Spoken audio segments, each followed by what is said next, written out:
Bom dia a todos. Fico muito feliz em ver a nossa comissão iniciando com um seleto grupo de profissionais multidisciplinares. Se a gente olhar hoje aqui no nosso ambiente, a gente tem um desembargador do trabalho aposentado, que viveu anos e anos na magistratura ali de frente do trabalho. A gente tem uma advogada de direito desportivo. A gente tem professores de uma experiência, de muitos anos de experiência. Eu tenho a advogada da Caixa Econômica, eu sou administrador judicial. Então, o que chama atenção, Conde também, então o que chama atenção da nossa comissão, na minha visão, é a multidisciplinariedade, né? A busca de ativos, ela pode envolver o direito desportivo, ela pode envolver o direito do trabalho, a falência e a recuperação, o direito penal, até mesmo o Dr. Leonardo vai falar sobre criptoativos. Então, o que me chama atenção nessa comissão, além da experiência, da mistura da academia com a prática no grupo que nós formamos, é de fato a multidisciplinariedade. Eu acho que a busca de ativos ela consegue se derramar sobre todas essas matérias, né?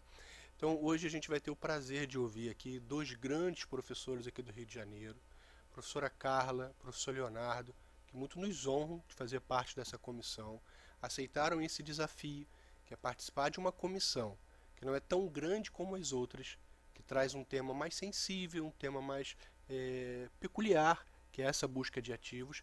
E a gente tem um desafio que é de começar com uma didática voltada realmente desde o conceito da busca de ativos até nos próximos encontros um aprofundar da matéria.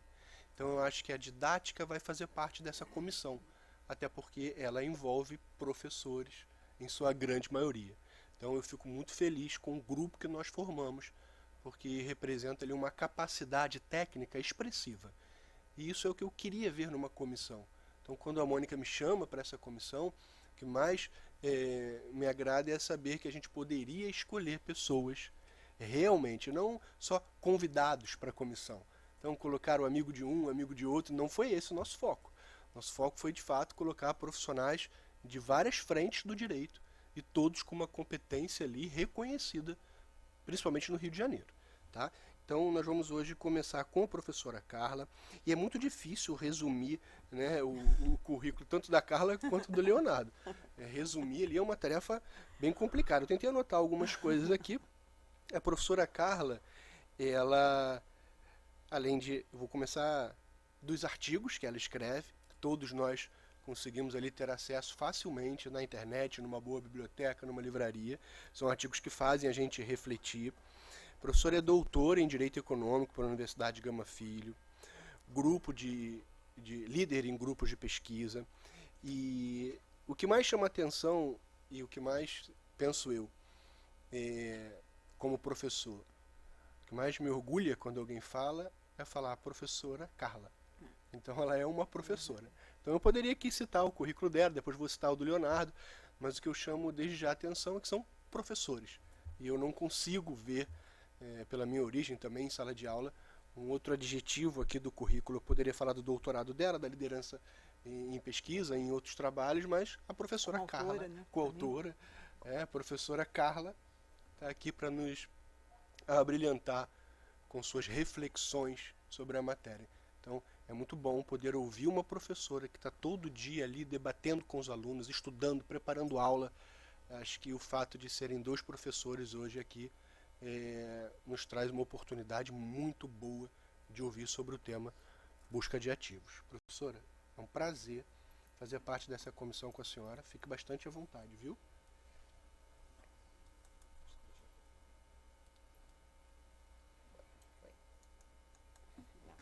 Eu falei que ele é doutora, ele é pós-doutora. Mas acho que professor é mais do que isso, né? Tá verde, mas... Ah, tá? Já? Ok. Ok, obrigada. Bom, obrigada. É um prazer enorme estar aqui, né? É um prazer fazer parte dessa comissão, ter sido convidada e fazer parte com pessoas tão queridas, né? E, enfim, que a vida nos brinda com encontros, né? Então, esse é um encontro e é um encontro em que a gente... nós temos tido outros encontros, tá, gente? Esse não é nosso primeiro evento, não. Nossos eventos têm sido virtuais, enfim, na medida dessa possibilidade, porque... Hoje em dia fica muito difícil, né? Todo mundo tem milhões de afazeres e compromissos, mas a gente tem conseguido manter uma certa regularidade, o que faz com que a gente hoje consiga estar aqui com temáticas que vão iniciar, vamos dizer assim, né? A nossa abordagem a respeito da questão da recuperação de ativos. Eu não vou ficar sentada, porque definitivamente eu não sou dessas pessoas que ficam sentadas. Desculpa, eu sei que existem pessoas que ficam sentadas, mas eu não consigo. Professor. A gente tem que andar, a gente tem que circular e a gente tem que se movimentar. Então, vamos lá.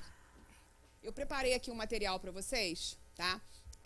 A gente está fazendo aqui um colóquio. Então, quando a gente começou a pensar a respeito, né, desse nosso encontro, né, eu e o Léo, e aí a gente começou, não, mas vai ser o quê? Vai ser um encontro? Vai ser um simpósio? Eu falei, Léo, nós vamos fazer um colóquio, que a gente vai conversar com as pessoas a respeito do tema.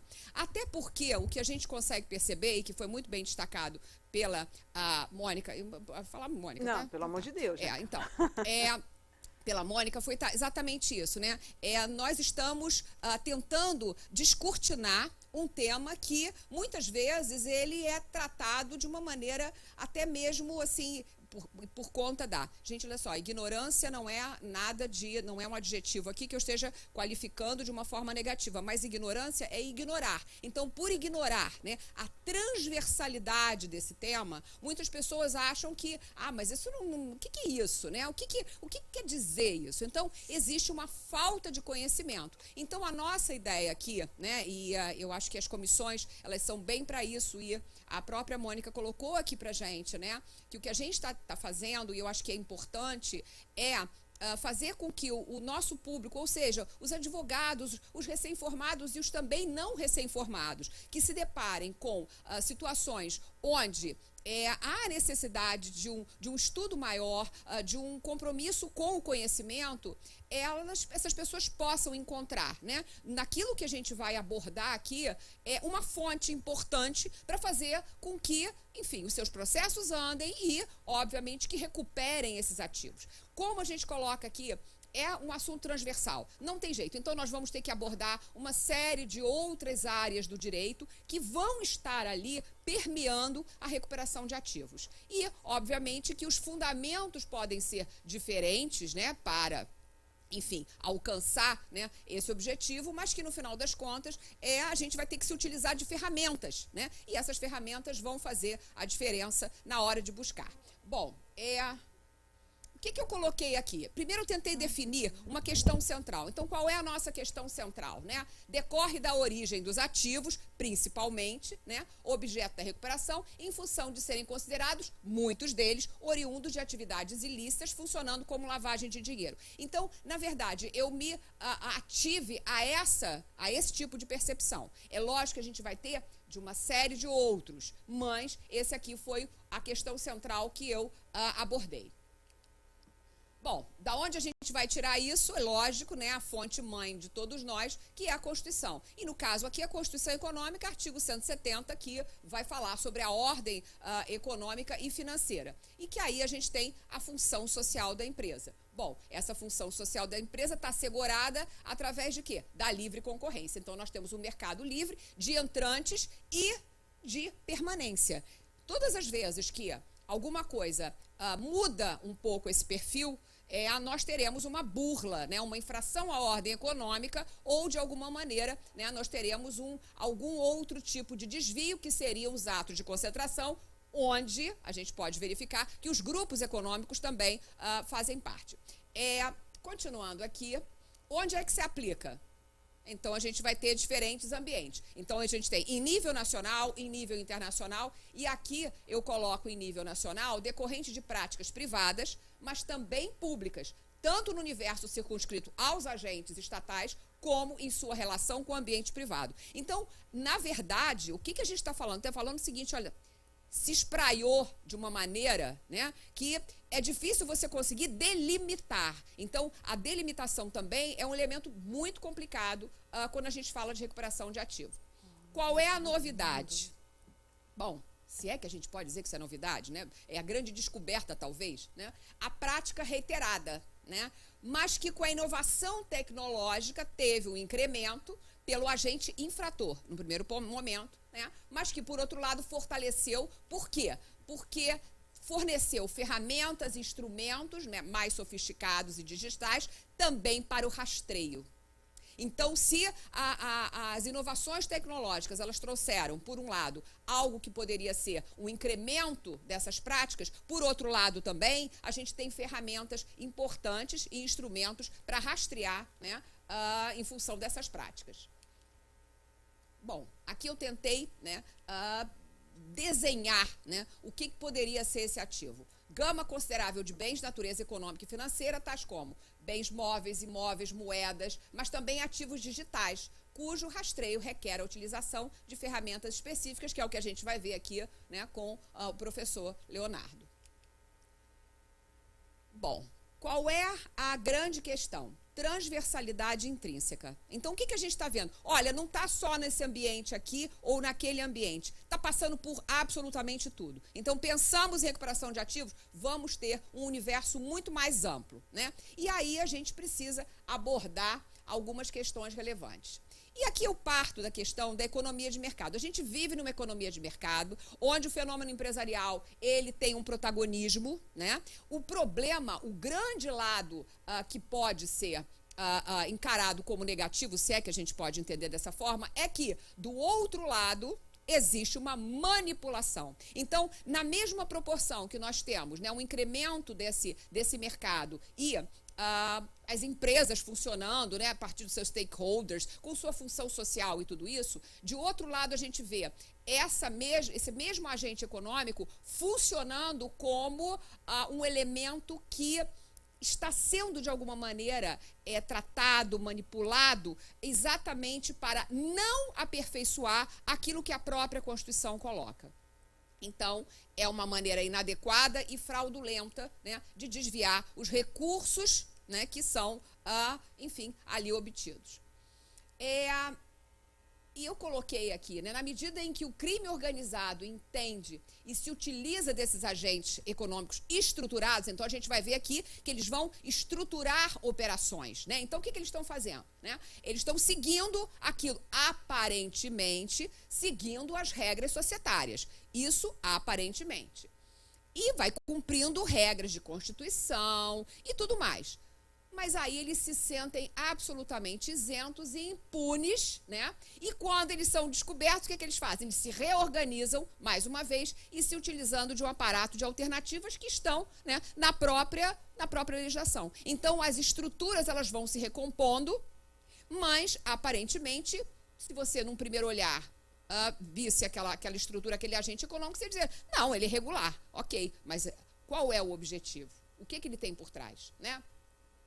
E aqui, né, o que eu coloco? Né? Um instrumental que a gente vai ter. Então, se nós temos inovações tecnológicas, integração de sistemas e órgãos, esses são os elementos que vão fazer, né, com que a gente possa, a partir do desenvolvimento desses mecanismos, né, buscar, identificar, resgatar recursos que são desviados do curso normal, claro, né, com vistas à sua recuperação e, né, qual é o fim, né, ressarcir credores de modo geral, reavendo bens, valores e até mesmo direitos que lhes são, de alguma maneira, subtraídos. E, a par de tudo isso, de toda essa engrenagem, a utilização desses agentes, estruturando operações, se reorganizando, né, independentemente do porte, dos setores econômicos, essa temática, ela tem alguns universos a serem descortinados. E eu coloco aqui, especificamente, a recuperação financeira e a criminal. É lógico que eu não vou entrar na criminal, porque realmente seria uma ousadia da minha parte, né, porque não é o meu foco. E a recuperação financeira eu tentei traduzir aqui de uma maneira mais simples possível, né, que decorrente de inadimplência, no âmbito de uma falência ou de uma execução, na qual não são encontrados bens para o cumprimento, né? Então, a gente vai encontrar, né, aquela execução frustrada, né, a tríplice omissão ou execução frustrada. O mecanismo de utilização de uma cadeia de agentes é muito comum. Então, essa recuperação financeira, ela estaria, vamos dizer assim, colocada nesse ponto. E aí, até foi uma discussão que a gente teve, discussão não, abordagem, né, gente? Na nossa reunião, que a gente falou um pouquinho sobre a questão do devedor quanto mais, né? Então, existe um projeto, que é o 125 de 2022, que está tramitando, né, e que se denominou como sendo o Código de Defesa dos Contribuintes, provavelmente, eu não sei se o Leonardo vai abordar, né? Ele foi aprovado pelo Senado, está tramitando ainda na Câmara, e identifica o devedor quanto mais, que é aquele que reiterada e injustificadamente é o inadimplente de tributos e tem sido objeto de elogios por tributaristas, mas de algumas críticas. Então, eu tenho aqui que, né, eu não sou tributarista, mas a gente tem aqui um tributarista. Bom, no âmbito financeiro, portanto, né, ainda há um outro desafio, que é o âmbito. Então, a gente falou, no âmbito nacional e no âmbito internacional. E aqui a gente tem, né, essa busca e a tentativa de recuperar créditos no exterior, geralmente objeto de lavagem de dinheiro. Eu acho que esse ponto é um ponto crucial. Eu não estou desmerecendo nenhum outro, mas esse é um ponto crucial, né? E aí, né, decorrente dessa lavagem de dinheiro, decorrente de prática de crimes diversos e que irão carecer de um sem número, né, de estratégias, tais como investigação patrimonial, a questão de tentar de alguma maneira a cooperação em nível internacional com outros países que têm outras legislações, né? E nesse sentido tem uma necessidade de órgãos nacionais conversarem com órgãos estrangeiros no sentido de tentar repatriar esses recursos oriundos da prática de crime. Eu acho que esse foco, ele não é o único foco, como a gente viu aqui, mas eu acho que ele é um foco muito importante e está sendo muito, vamos dizer assim, propagado, inclusive, né, nos meios de comunicação. De todo modo, né, a ocultação de recursos e bens diversos usa uma estrutura societária e muitas vezes, né, vai funcionar como offshore. Só que offshore, na verdade, não tem nada de mal, né? Offshore são empresas, offshore companies são empresas, né, que são constituídas em um país diverso dos seus proprietários, sócios, acionistas e tudo mais, mas que, de alguma maneira, têm sido objeto de manipulação, né, para tentar desviar. E a finalidade, né, obter vantagem, isso é normal, obter vantagem. O que é vantagem normalmente? Né? O que a gente fala? Incentivo fiscal. Então, se há, né, um incentivo fiscal, o que você vai fazer? Você vai se utilizar dele. Não está nada fora, né, de uma perspectiva de regras, né, e de normas que são lícitas.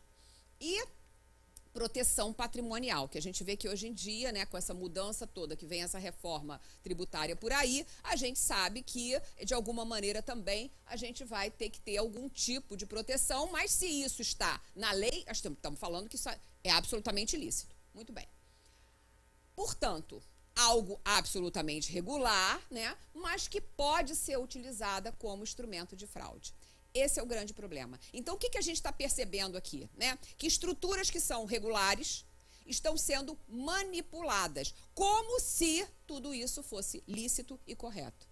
Obviamente que, se a Constituição está correta, né, se o seu andamento está correto, o que eles estão achando? Que aquilo dali lhe dá, né, vamos dizer assim, uma isenção, né, para que não possa ser buscado, né, nenhum tipo de ativo que ali esteja temporariamente, porque a gente sabe que é temporariamente, porque você vai mudar, daqui a pouco você muda essa estrutura e vai mudando para não ser apanhado. Então, todos esses elementos aqui, eles são importantes na medida em que a gente vai conseguir, de alguma maneira, tentar resgatar. Lógico, são instrumentos, você vai depender de uma série de órgãos, mas, de alguma maneira, nós já temos uma fronteira para conseguir recuperar. Então, o que eu coloco aqui, né? O que é necessário, agora para já encerrar, tá? Já estou indo para o fim. Órgãos e agentes públicos precisam estar municiados com todo esse aparato tecnológico, enfim, eficaz para quê? Para tentar rastrear, localizar, repatriar recursos deslocados de credores, identificar e punir, importantíssimo, né, os responsáveis por práticas infracionais de desvios, quer no âmbito nacional, quer no âmbito internacional. Bom, aqui eu encerro, agradeço a vocês pela atenção, espero não ter sido assim rápida demais e nem rasa demais, mas eu acho que a proposta era essa, né? A gente localizar o tema, como se isso fosse absolutamente possível, né, diante dessa transversalidade. Eu agradeço. Eu agradeço.